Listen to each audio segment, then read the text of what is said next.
Hello and welcome. You're watching Supernatural Lifeline Revelations Encounters, and I am your host, TNT, Taryn N Tarver.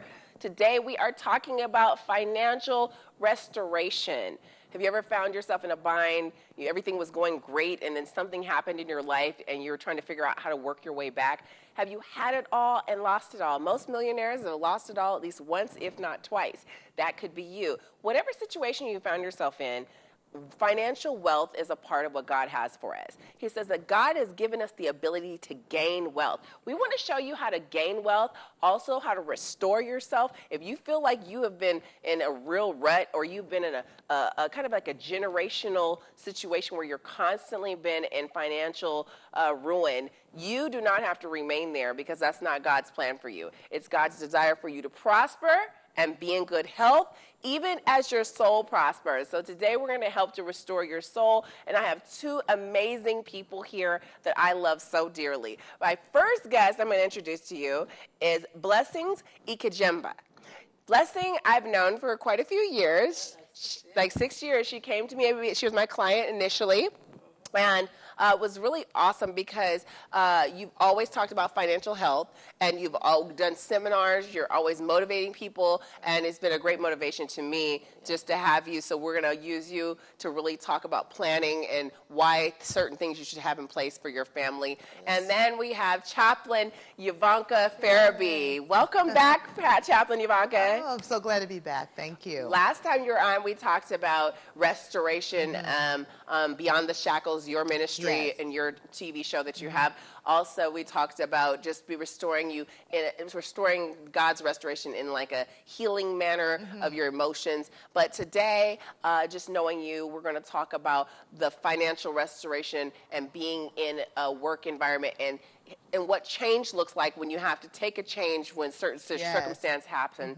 So I just wanted to talk a little bit quickly, since I'm right here on you with Chaplain Ivanka, and we can jump in, any of us. But I know your story a little bit. You own multiple properties, and you'd been even a State Farm. You owned your own agency. You've always been a leader. You've been presidents of business organizations and many other things. Very responsible all the days of your life. And here we are, where you all of a sudden begin to see things deteriorate. Your marriage began to deteriorate. You lost properties, mudslides. I mean, can you just tell people like this whirlwind when everything was up, and how things began to seem like they're slowly coming down, what God did and how he turned your life around and has transformed your vision? You know, and I'll try to give you the Cliff Notes version of it, because it's so much over the last several years. But I will say this, that God redeems the time. No matter what has happened to you, no matter how old you are, I don't care how long you built something, if you believe God, he promises to redeem time if we purpose to be in his will. And we're not perfect, but we do the best we can with what God would have us to do. And what happened with me is I was always on this path that basically I built. I went to college. I began, my corporate career. I've over 25 years in sales, and so I began, to become a very high income earner, basically. And even at a point where I had gotten saved, I got saved in my mid-20s. And I began to learn the Word of God and begin to build a relationship with God. A lot of it was just very superficial, but I didn't know what I didn't know.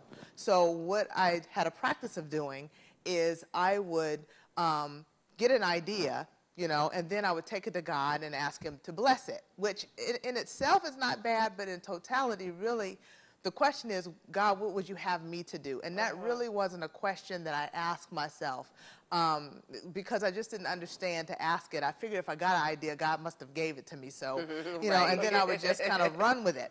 Well, long story short, I got married, and that wasn't going so well. But I got to a point, because I really did understand, I really love God. It wasn't that I didn't. I loved him to the best of my ability. That's the way I like to say it. But things began to dry up on me. My marriage was going south. I had some major things that happened in regards to one of the properties I owned. The home that I lived in suffered a mudslide, and it was yellow tagged. And at the time, I knew a lot about real estate and I knew a lot about loans, but I didn't know a lot about insurance, which, because I became so passionate at the time about insurance, I ended up starting an agency, but that's a whole nother story. But what happened, I didn't have the right kind of insurance. So I had to, with the grace of God, I had to fix that house. It was over $100,000 cash that it cost me to fix that house. It was on a hill, and once I fixed it, it's the safest house in Los Angeles, but I sold that baby. I sold it. But my point is that I suffered a lot of loss. And at the bottom of it, I was where God wanted me, because no matter what I tried, no matter how much I prayed and did things the way I used to do it, which was come up with my own ideas and try to get them to work, he had gotten to a point where he wouldn't allow anything to work for me. And that is when I finally surrendered my life. I was sitting in my agency one day, and my employees weren't there, and I had bills that were, insurmountable bills. The agency wasn't doing well. I was making payroll, but I had barely anything left for myself. And I wasn't really enjoying my experience in business, even though I felt like I was called to the marketplace. Here's the other part of it. I know I'm called to the marketplace, and I know I'm called to ministry. But I always thought that marketplace for me was first and ministry was second. And I was like, Lord, if you just bless my business, I'm going to finance the kingdom, and I'm going to do all these great things with the money. But the bottom line is when I finally got to where nothing worked, and I told the Lord, I don't care what it is. I don't care what it is that you want me to do, I'll do it. If you want me to go into ministry full time, I'll do it. And you did end up going into ministry full time. I did. As a prison chaplain. and I would have never thought in a million years, but it was only because I got to the end of myself. But the end, well, I would say the end of it. The point that I really want to get to is that even in all that loss, I had lost everything. I had no money. My business was gone. I closed it. But I'd scaled down everything until, I ended up going from living in a house on a hill and owning rental property to I was renting a room out of someone's house. And, I can understand and I can relate to those things because, right around the time when I met Blessing, it was after I had gone through, severe divorce, living in a 6,000 square foot loft and having, has multiple cars, more than you can drive, down to, how am I living in my store with my kids? Yeah. And it was the most, I can say now, it was the most amazing thing that happened to me. It didn't feel like it at the time, and I knew enough to remain in my praise, and I one thing I love about you, Blessing, is that every time I ever saw you, you have so much joy. I think it's, well, first of all, your name is Blessing. And so you are a blessing. Yes. Everywhere you go, your name is Blessing. And so every time I saw her, she had joy. She had a word of encouragement. She had a word of wisdom.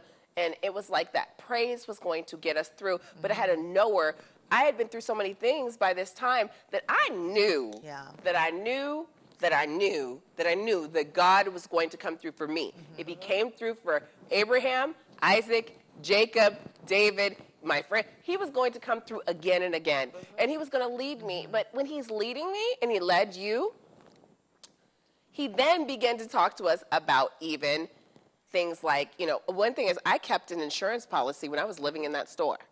I had to have one, and I want you to talk about that in a moment. But even you were doing supplemental insurance, and what was so amazing, and people think, oh my goodness, being in business is so amazing, but one thing I had to learn was how to be responsible with what I had, and if something happens to me, what happens to my children. Right. And I think I had just was like, hey, I need to get this insurance again. And not even like maybe a month later, I strained my leg and had to go to the emergency room, could not walk, and couldn't, and I had clients I was going to be working out and doing things. I couldn't do it. And I was so grateful that the Lord had led me to, because for the both of you, insurance became important, financial planning, and having your things in order, because a good man leaves Leaves a good inheritance For inheritance to his his children's children's children. You want to children. talk to that a little bit right there? Yes, so a lot of times you see people and they think when things are difficult, the first thing they cancel is their life insurance. But it's called life insurance. And when I sit with people, I say, hey, it's that life that you could use to, when you are alive, that's when you could go get a job, that's when you could do every other thing that we have to do. So a lot of times people put money in their car insurance, I've even met people who say, I really don't care what happens when I die. I'll be like, or they say, oh, Jesus is my insurance. I'll be like, yeah, you're right. But God clearly says a good man leaves a good inheritance for his children. What inheritance are you leaving them? Your car notes? Your house that you have not paid off? So what inheritance are you leaving them? So if let's say you have a kid, or you have 2, or you have 10, or how many ever, and you're not here, how do they go to school? Do you want them to go do car wash so they could bury you? Do you want them to go do GoFundMe? GoFundMe is not life insurance.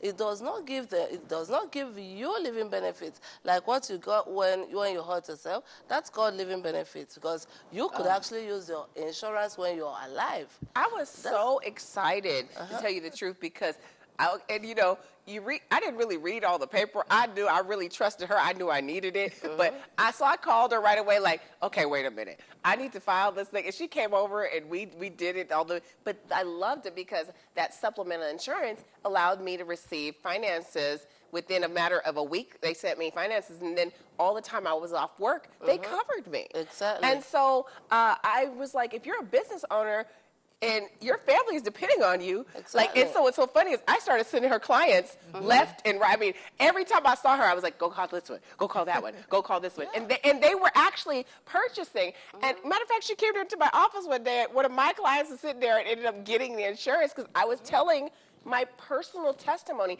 how the Lord allowed me, literally, I knew I needed it. Exactly. And it was very beneficial to me because my children are depending on me, my business is depending on me, Exactly. my home, my house note, my mortgage, everything is dependent on me. And God wants to have us covered, Exactly. We can't just say, oh, God's got it.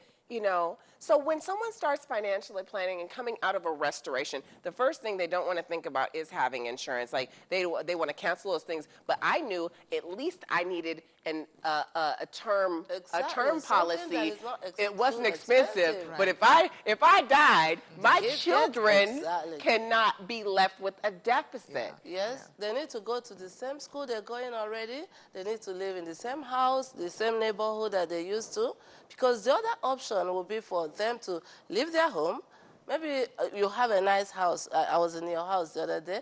They leave that lovely home they used to. They have to go rent a room in someone else's house. Yeah. And right? that's what stability was important to me. Exactly. Even I've seen in your restoration process, Chap and Ivanka, like I remember you were like, you went from having all these houses and everything down to, okay, Lord, whatever you desire. You even rented a room. And then you were like, you know what? I was good with I'm it. done with that. I need my own stuff. Yes. Exactly. And it was so amazing how God allowed her to get everything brand new and all her stuff. Now she's got everything for the kitchen. She got everything for the kitchen. She's got her kitchen down pat. But it was amazing because the restoration process, she found her purpose. Exactly. And you in helping people with your finances have found your purpose. Now, both of you have been insurance agents, which is amazing. Like you've done you did State Farm, which you can tell it better than I can, and not Aflac, but combined insurance. Yeah, supplemental health. Supplemental health. And then I had the auto insurance agency, that had the life insurance, the financial services. And I did that, and that was for a season for me. But for me, that wasn't a part of purpose. It was a learning experience for me. But my call is full-time. Well, I should say it's first ministry, marketplace second. Now that my priorities are in order, I notice the Lord is allowing marketplace back into the sphere of what I'm to do. But before, I had it all backwards. And even like when it comes to insurance and financial services, people they have a lot of misdirected emotion. Like the emotion that they should have is what blessing is talking about. And what inheritance am I going to leave to my children? That is if you're going to have emotion, that's what's appropriate. But what happens is in the immediate, the emotion is, I'm tired of not doing things. We want to go on vacation as a family. My kids want iPhones for Christmas. Oh, my kid, I haven't been able to do this and that for him, but he wants Jordans. And we make decisions like that, and they're not long-lasting. They're not for longevity, and it does not.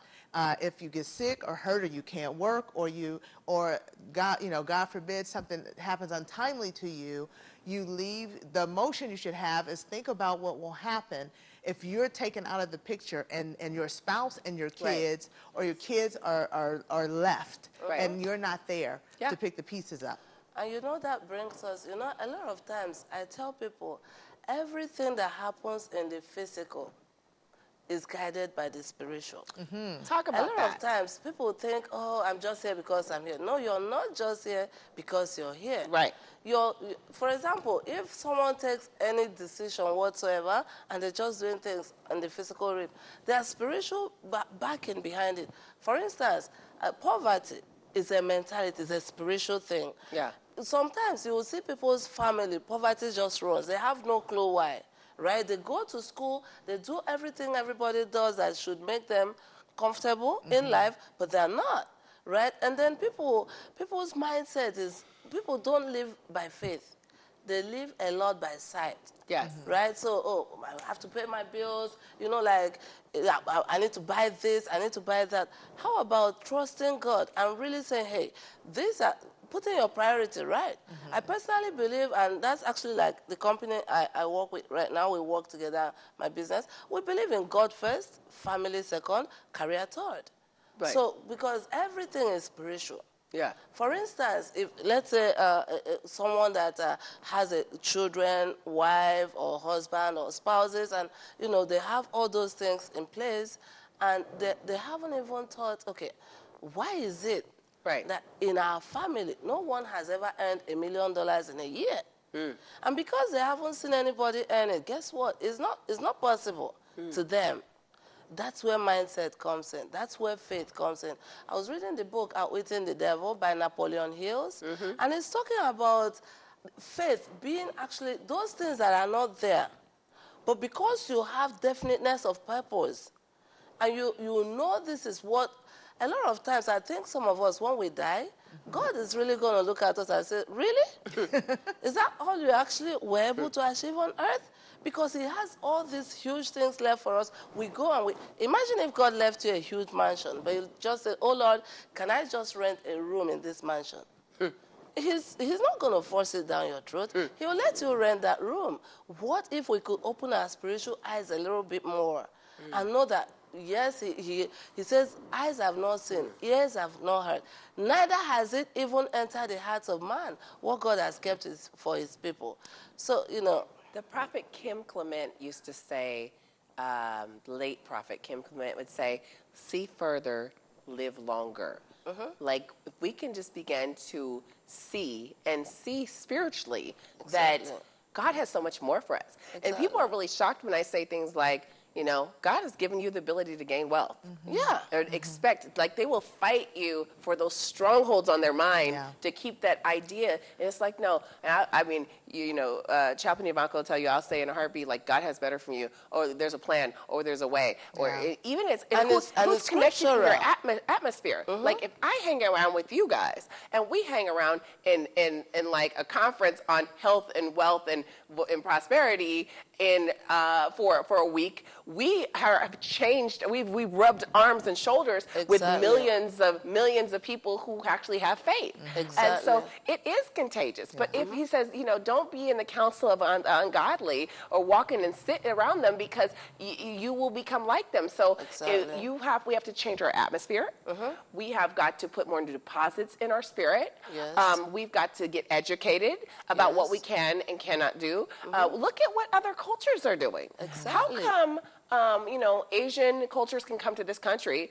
African cultures will come to this country. And even, look at Jewish communities, how they organize and support and build. And if we can begin to transform our thinking that way, we can begin to come out. And it's so awesome because I just believe that there's nothing that's impossible, Exactly. It's To doable. he who believes. He And who that's believes. scriptural.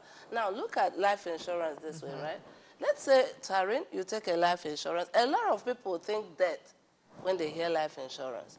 A lot of people haven't even taken that time to go sit and learn. How about if we learn and we know actually there are life insurance that are used while you're alive, that builds your cash value, that cash value you could withdraw tax-free when you're retiring, that actually it's possible to retire tax-free. And think about if we understood that the younger we are, the less The it is. cheaper it So if is. you get it when they're born, it is inexpensive, and you also the actually have compound interest. Exactly, the compounding interest about that it. makes it that by the time The these tax- kids, tax that's why we breaks call and- them $1 million baby policies, because your little kid that is 3 months old, 2 months old, and you get them a nice policy that you're putting a token of $50 a month. Right. By the time they turn 35, they have $1 million. And we have that they could wasted it on withdraw. Starbucks. I mean, Exactly. It's like, if you really think of it, when people say like, oh, I can't afford that. And it's like, well, you do Starbucks every day, right? Yeah. How much you spend at Starbucks? $10. Yeah, exactly. So by the time you spend it 5 days a week, That's $50. That's actually $200 a month. That's exactly where I was going. Exactly. Could I say, you touched on talking about getting a life insurance for babies and for children. One of the worst advice I ever heard parents give kids is that they're too young to think about life insurance.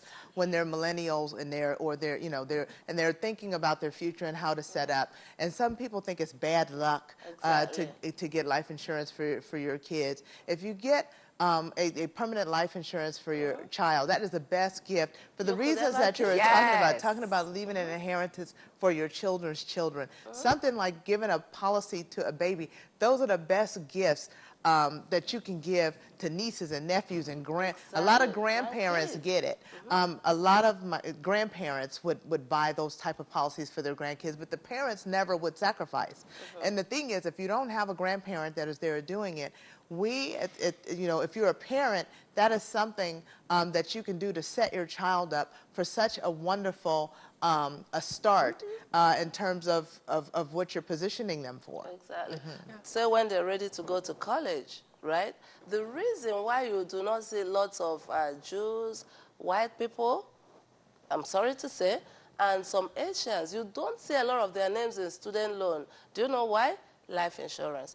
It creates generational wealth. So now you put for your baby grows up and says, oh, my mom puts a policy for me. He puts for his own child, and he puts more. And then his child grows up and says, oh, my dad had one that our grandma put for him, and he put one for me. He puts for his own children. I love what you're saying about is generationally things are passed down. And, you can see where people will do what their mother did or their father did. If their mother stored money in a Folgers cup, then they're storing in the Folgers cup. It's like, what are you doing? If they stuffed it, like my dad with a Ziploc bag stuffing it down in the rice. It's right? Like, come on. Like, exactly. But, like, my father actually, when he was no longer in the NFL, when he had finished with, being a director of trade schools, he actually became, he had his own agency and became, an insurance broker, right? Wow. So I knew about why the importance of having a policy was. So it never has left me. I've always known that this is important and that I need to leave something to my children. So I didn't understand all the bells and whistles and why, but I knew that I had to have it, and it was embedded in me to have it. And so my brother actually was like, we've got to do this for the children. We've got to make sure we have them in motion too. So he purchased one for my brothers when they were little too. And I just loved it. I just knew no matter what, I had to have have this coverage because I want to leave generational wealth. You ladies, this has been such an honor to have you on Talk and be able to spread the knowledge of God wanting us to leave a legacy of wealth to our families. And we have to do protection. And part of protection is making sure we are covered, you know. So God's got you covered spiritually, and he also show you how financially, how you can begin to transfer wealth to your children. Thank you all for joining us. This has been an amazing show. Thank you very much. Blessing. I love having you. I got to have you back to talk about some generational covenant stuff, some prayer, because I really have connected with you this year. And Chaplain Ivanka, thank you for your story on restoration and how God has been using you and restoring those that have been in shackles. And thank you very much. I believe God wants you to prosper, 3 John 1 and 2, and be in good health, even as your soul prospers and you're coming up. It's the year of para, multiplication expected. God is giving you the ability to gain wealth. You're watching Supernatural Lifeline Revelations. I am your host, TNT, Taryn Nicole Tarver. Follow me as I follow Christ. Have a good evening.